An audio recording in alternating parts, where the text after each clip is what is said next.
வணக்கம். நான் உங்கள் CA Balaji. இன்னைக்கு நம்ம வெரி இம்பார்ட்டன்ட் டாபிக்கை பார்க்க போகிறோம். Tax audit. எதுக்கு டேக்ஸ் ஆடிட் அவ்வளோ இம்பார்ட்டன்ஸ் அப்படின்னு பார்த்தோம்னா, நம்ம எப்படி ஆனுவல் ஹெல்த் செக்கப்புக்கு நம்ம இம்பார்ட்டன்ஸ் தருவோமோ அதே லெவலில் நம்ம ஆனுவல் ஃபினான்ஷியல் ஹெல்த் செக்கப்புக்கு நம்ம இம்பார்ட்டன்ஸ் தர வேண்டியது இருக்கும். வீடியோ ஃபினான்ஷியல் ப்ரொஃபஷனல்ஸ்க்கு, பிஸ்னஸ் பீப்புளுக்கு, டேக்ஸ் கன்சல்டன்ட்ஸ்க்கு, அக்கௌண்டன்ட்ஸ்க்கு, நியூ ஆர்டிக்கல் அசிஸ்டன்ட்ஸ்க்கு இவங்களுக்கெல்லாம் ரொம்ப யூஸ்ஃபுல்லாக இருக்கும். எதுக்காக இந்த டேக்ஸ் ஆடிட்டை இன்ட்ரடியூஸ் பண்ணாங்க, என்ன லாஜிக், யாருக்கு இது அப்ளிகபிள் ஆகும், ஐடி போர்ட்டலில் என்ன ஃபார்மாலிட்டிஸ் எல்லாம் நம்ம ஃபாலோ பண்ண வேண்டியது இருக்கும், என்ன ஃபார்ம்ஸ் எல்லாம் அப்லோட் பண்ண வேண்டியது இருக்கும், ஃபார்ம்ஸ் ஃபைல் பண்ணதுக்கப்புறம் என்ன ப்ரிகாஷன்ஸ் வந்து எடுத்துக்க வேண்டியது இருக்கும். ஒரு ஃபார்ம் ஃபைல் பண்ண ஃபார்ம் வந்து இன்வாலிட் ஆகக்கூடாதுன்னா என்ன ப்ரிகாஷன்ஸ் எடுத்துக்க வேண்டியது இருக்கும். ஃபைல் பண்ணதுக்கப்புறம் ஒரு மிஸ்டேக் ஐடென்டிஃபை பண்ண அந்த மிஸ்டேக்கை வந்து ரெக்டிஃபை பண்ண முடியுமா, ரிவைஸ் பண்ண முடியுமா, எந்த சுச்சுவேஷன்ஸ்லாம் ரிவைஸ் பண்ண முடியும், ஃபைல் பண்ணுறதுக்கு டியூ டேட் என்ன, டியூ டேட்டுக்குள்ளே ஃபைல் பண்ணலைன்னா பெனல்ட்டி வரும், அந்த பெனல்ட்டியை வந்து எந்த சுச்சுவேஷன்ஸில் அவாய்ட் பண்ண முடியும், அதே மாதிரி டேக்ஸ் பேயர்ஸ்க்கு நான் தர அட்வைஸ் என்னன்றத டீட்டெயில்டாக பார்க்கலாம் வாங்க. இந்த வீடியோவில் ரொம்ப டாபிக்ஸ் பேசுகிறதுனால இந்த வீடியோட லென்த் ரொம்ப இருக்கிறதுக்கு வாய்ப்பு இருக்குது. அதனால யாராவது ஸ்பெசிஃபிக்கான டாபிக் தான் பார்க்கணும் அப்படின்னா அந்த வீடியோ டிஸ்கிரிப்ஷனில் டைமிங் செட் பண்ணியிருக்கும். டாபிக் வைஸ் நீங்கள் போயிட்டு அந்த டாப்பிக்கை நீங்கள் பார்த்துக்கலாம். கண்டென்ட் யூஸ்ஃபுல்லாக இருக்குன்னு ஃபீல் பண்ணிங்கன்னா லைக் பண்ணுங்கள். யாருக்கு யூஸ்ஃபுல்லாக இருக்குன்னு நினைக்கிறீங்களோ அவங்களுக்கு ஷேர் பண்ணுங்கள். நம்ம சேனலுக்கு இன்னும் சப்ஸ்கிரைப் பண்ணலன்னா சப்ஸ்கிரைப் பண்ணிக்கோங்க. எதுக்கு டேக்ஸ் ஆடிட் இன்ட்ரடியூஸ் பண்ணியிருக்காங்கன்னு பார்த்துருவோம். இந்தியாவில் இருக்கிற டேக்ஸ் சிஸ்டம் வந்து செல்ஃப் அசஸ்மெண்ட் டேக்ஸ் சிஸ்டம். இதில் பார்த்தீங்கன்னா டேக்ஸ் பேயர் அவருக்கு என்ன இன்கம் வந்திருக்கு, அது மேலே எவ்வளோ டேக்ஸ் பே பண்ணணும் அப்படின்னு கேல்குலேட் பண்ணி அவரே வந்து இன்கம் டேக்ஸ் ரிட்டர்ன் ஃபைல் பண்ணிக்கலாம். At the same time tax பேயர்ஸ்க்கு சில ரெஸ்பான்சிபிலிட்டிஸும் இருக்குது. என்னன்னு பார்த்தோன்னா புக்ஸ் ஆஃப் அக்கௌண்ட்ஸ் மெயின்டைன் பண்ணணும். இதை வந்து லாஸ்ட் வீடியோவில் நம்ம பார்த்துருக்கோம். அதே மாதிரி எந்த மெத்தடில் புக்ஸ் ஆஃப் அக்கௌண்ட்ஸ் மெயின்டைன் பண்ணணும், இன்வென்ட்ரியை வந்து எந்த வேல்யூவேஷனில் பண்ணணும், ஃபிக்ஸ்ட் அசெட்ஸை ப்ராப்பராக கேபிட்டலைஸ் பண்ணியிருக்காங்களா இல்லையா, கேஷ் டிரான்சாக்ஷன்ஸோடைய லிமிட்ஸை வந்து கரெக்டாக ஃபாலோ பண்ணியிருக்காங்களா இல்லையா, எந்தெந்த எக்ஸ்பெண்டிச்சர்ஸ்க்கெல்லாம் வந்து டிடிஎஸ் அப்ளிகபிள் ஆகும், எந்த டேட்டில் டேட் பண்ணணும், எந்த டேட்டில் வந்து ஃபைல் பண்ணணும், அந்த டேட்டில் தான் டேட் பண்ணியிருக்காங்களா இல்லை அந்த டேட்டில் தான் ஃபைல் பண்ணியிருக்காங்களான்னு ஈச் அண்ட் எவ்ரி கேஸ்லேயும் வந்து அசஸிங் ஆஃபீஸர் வந்து செக் பண்ண முடியாது. இந்த ப்ராப்ளத்துக்கு சொல்யூஷனாக தான் டேக்ஸ் ஆடிட்டை இன்ட்ரடியூஸ் பண்ணியிருக்காங்க. அடுத்தது இந்த டேக்ஸ் ஆடிட் யாருக்கெல்லாம் அப்ளிகபிள், யாரெல்லாம் வந்து கண்டிப்பாக ஆடிட் பண்ணிக்கணும் அப்படின்றத பார்த்துருவோம். இந்த செக்ஷனை பொறுத்தவரையிலும் டேக்ஸ் பேயரை வந்து ரெண்டாக கிளாஸிஃபை பண்ணுறாங்க. ஒன்று பார்த்தீங்கன்னா பிஸ்னஸ், அடுத்தது ப்ரொஃபஷனல்ஸ். இந்த பிஸ்னஸ்க்கு எப்போ டேக்ஸ் ஆடிட் அப்ளிகபிள் ஆகும்னு பார்த்தீங்கன்னா, எப்போ வந்து gross receipt, turnover or sales more than 1 crore இருந்ததுன்னா அந்த சுச்சுவேஷன்ஸில் டேக்ஸ் ஆடிட் அப்ளிகபிள் ஆகிடும். In case of professionals gross receipt more than 50 lakh இருந்ததுன்னா அப்ளிகபிலிட்டி வந்துடும். ஃபர்ஸ்ட் கேட்டகரியில் வர பிஸ்னஸ் பர்சன்ஸ்க்கு சம் ரிலாக்ஸேஷன்ஸ் கொடுத்துருக்காங்க. அது என்னன்னு பார்த்தோன்னா, first total cash receipts and cash payments should not cross 5% of total receipts or total payments. இந்த கேஸில் த்ரெஷோல்ட் லிமிட் வந்து அப் டு 10 crores. 10 crores வரலும் டேக்ஸ் ஆடிட் பண்ண தேவையில்லை.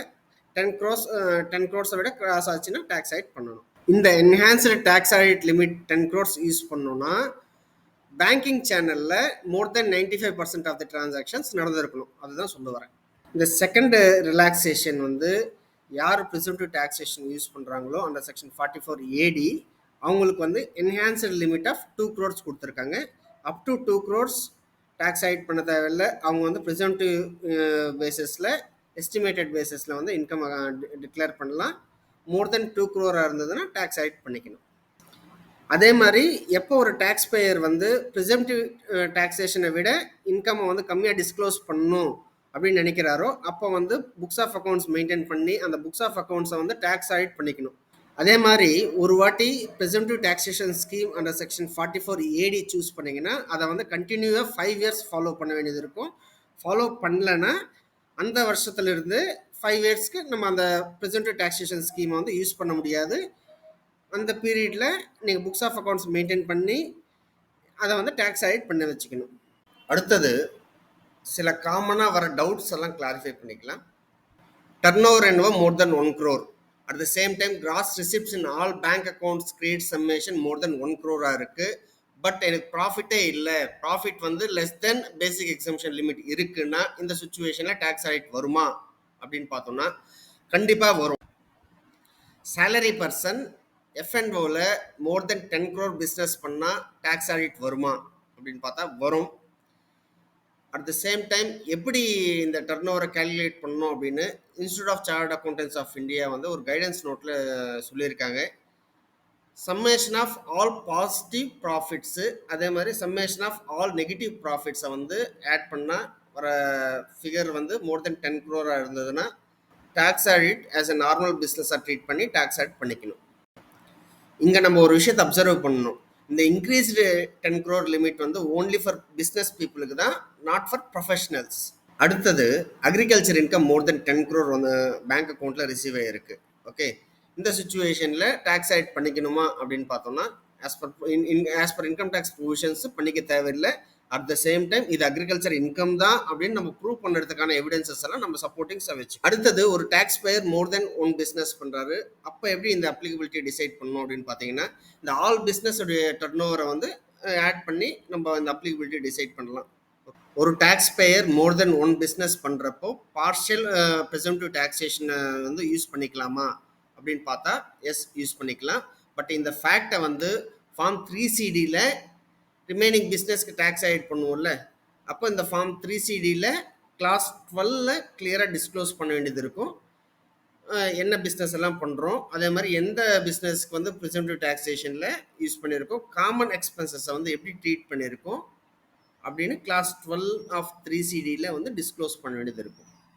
General formality for tax audit என்னன்னு பார்த்தோம்னா first appointment letter from the client, அதே மாதிரி ப்ரீவியஸ் ஆடிட்டர் உடைய NOC no objection letter from the previous auditor. இது வந்து பீர் ரிவ்யூக்கு ரொம்ப ஹெல்ப்ஃபுல்லாக இருக்கும். டேக்ஸ் ஆடிட்டில் என்னெல்லாம் ஃபைல் பண்ணணுன்றது பார்த்துருவோம். ஒன்று, உங்கள் ரெகுலர் ஐடிஆர் ஃபைல் பண்ண வேண்டியது இருக்கும். ரெண்டாவது, டேக்ஸ் ஆடிட் ரிப்போர்ட் ஃபைல் பண்ண வேண்டியது இருக்கும். இந்த tax audit report includes form 3CA இல்லை form 3CB plus form 3CD. That means form 3CA plus form 3CDனா வரும், இல்லைனா ஃபார்ம் 3CB ப்ளஸ் ஃபார்ம் 3CDனா வரும். ஓகே, இதில் என்னன்னு பார்த்தீங்கன்னா ஃபார்ம் 3CA எப்போ வரும்னு பார்த்தீங்கன்னா audit is mandated by any other law. That means இப்போ கம்பெனி ப்ரைவேட் லிமிடெட் கம்பெனி இருக்குது, ப்ரைவேட் லிமிடெட் கம்பெனிக்கு audit is mandated by the companies act 2013 mandated. Form 3CA வரும் ப்ளஸ் ஃபார்ம் 3CDயும் வரும். Form 3CD is annexed to this main audit forms. Form 3CA, Form 3CB ki 3CD is annexed. Other cases பார்த்தீங்கன்னா Form 3CB plus Form 3CD வரும். அடுத்தது இந்த tax audit upload பண்ணும்போது என்ன precautions எல்லாம் எடுத்துக்கணும் அப்படின்றத பார்த்துருவோம். ஃபைலிங் ப்ராசஸில் ஃபஸ்ட்டு ஸ்டெப்பு டேக்ஸ் பேயர் அவருடைய லாகின்ல என்டர் பண்ணி டேக்ஸ் ஆடிட்டரை வந்து அப்பாயிண்ட் பண்ண வேண்டியது இருக்கும். ஓகே, செகண்ட் ஸ்டெப் என்னன்னு பார்த்தீங்கன்னா டேக்ஸ் ஆடிட்டர் அவருடைய லாகின்ல என்டர் பண்ணி இந்த ஃபார்ம் 3CD அதே மாதிரி 3CA இல்லை 3CB ஜேசன் ஃபார்மேட்டில் அப்லோட் பண்ண வேண்டியது இருக்கும். அதே மாதிரி ப்ளஸ் ஃபினான்ஷியல் ஸ்டேட்மெண்ட்ஸும் அப்லோட் பண்ண வேண்டியது இருக்கும். தேர்ட் ஸ்டெப், டேக்ஸ் பேயர் அவருடைய லாகின்ல போயிட்டு டேக்ஸ் ஆடிட்டர் அப்லோட் பண்ண ஃபார்ம் 3CA இல்லை 3CD R form 3CB plus 3CDயை வந்து அப்ரூவ் பண்ண வேண்டியது இருக்கும், ஆத்தரைஸ் பண்ண வேண்டியது இருக்கும். சப்போஸ் டேக்ஸ் ஆடிட்டர் அப்லோட் பண்ணிட்டாரு, டேக்ஸ் பேயர் அதை வந்து ஆத்தரைஸ் பண்ணல அப்படின்னா அந்த டேக்ஸ் ஆடிட் ரிட்டனை வந்து இன்வாலிடாக கன்சிடர் பண்ணுவாங்க. அதே மாதிரி எந்த டேட்டில் நீங்கள் அப்ரூவ் பண்ணுறீங்களோ அந்த டேட்டில் தான் வந்து நீங்கள் டேக்ஸ் ஆடிட் ஃபார்ம்ஸை வந்து ஃபைல் பண்ணதை கன்சிடர் பண்ணுவாங்க. ரெண்டு சுச்சுவேஷன்ஸில் நீங்கள் ஃபைல் பண்ண டேக்ஸ் ஆடிட் ரிப்போர்ட் வந்து இன்வாலிட் ஆகிறதுக்கு வாய்ப்பு இருக்குது.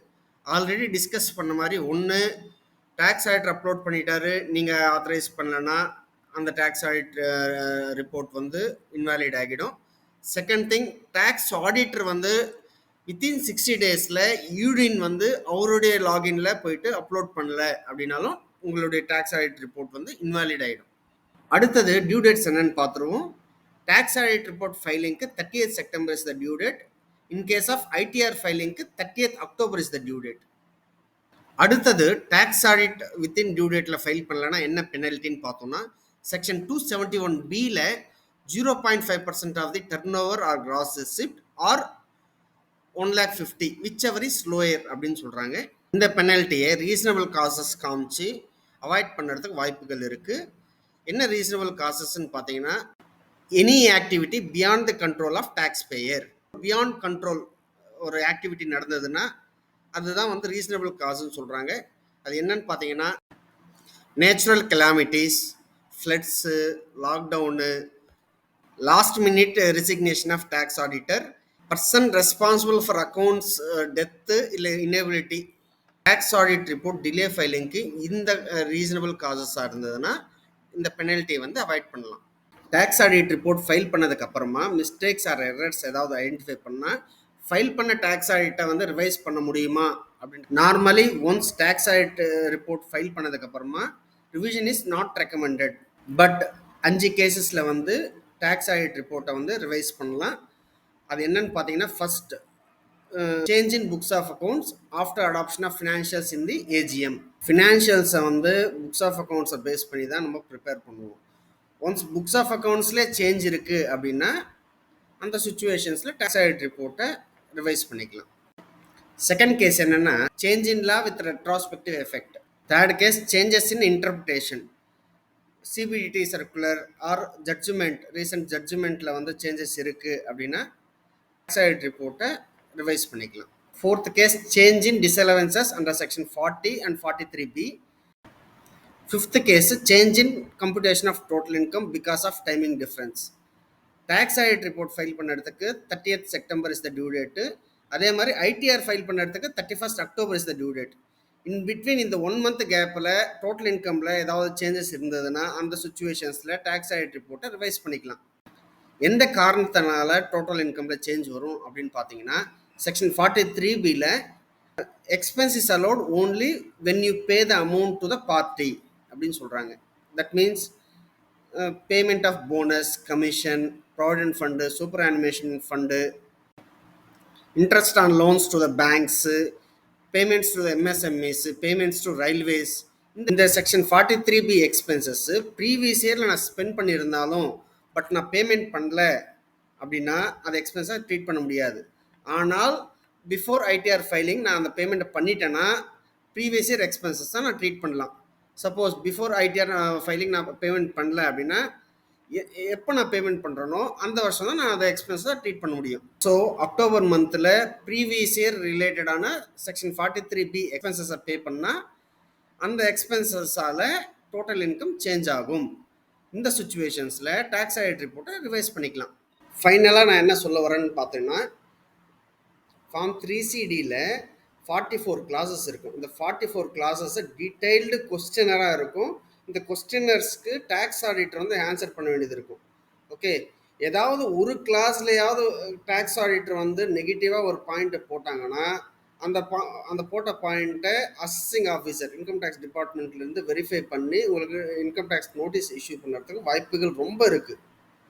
ஸோ ஃபார்ம் 3CDயில் எந்த விதமான ரிமார்க் இல்லாமல் நீங்கள் பார்த்துக்க வேண்டிய ரெஸ்பான்சிபிலிட்டி உங்கள் சைடில் இருக்குது. அதே மாதிரி மேஜராக என்ன இருக்கும் அப்படின்னு பார்த்தீங்கன்னா, டாக்ஸ் பேயர் ஏதாவது பர்சனல் எக்ஸ்பென்சஸை வந்து பிஸ்னஸில் காமிச்சிருக்காரா, அதே மாதிரி கேஷ் ரிலேட்டடான ரெஸ்ட்ரிக்ஷன்ஸை வந்து ப்ராப்பராக ஃபாலோ பண்ணியிருக்காரா இல்லையா, அதே மாதிரி statutory compliances ESI, PF, TDS இதெல்லாம் வந்து ப்ராப்பரான டைமில் தான் ரேட் பண்ணி ப்ராப்பராக பே பண்ணியிருக்காரா இல்லையா.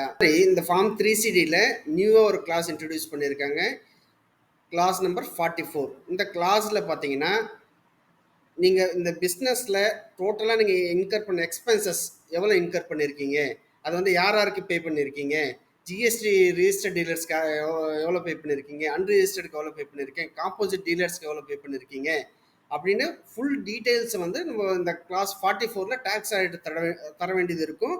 ஒன்ஸ் அவங்க கொடுத்தாங்கன்னா டிஃப்ரெண்ட் சோர்ஸஸில் வந்து அந்த கொடுத்த இன்ஃபர்மேஷனை வந்து கிராஸ் செக் பண்ணிவிட்டு ஓகே உங்களுக்கு நோட்டீஸஸ் வரதுக்கு வாய்ப்புகள் ரொம்ப இருக்குது.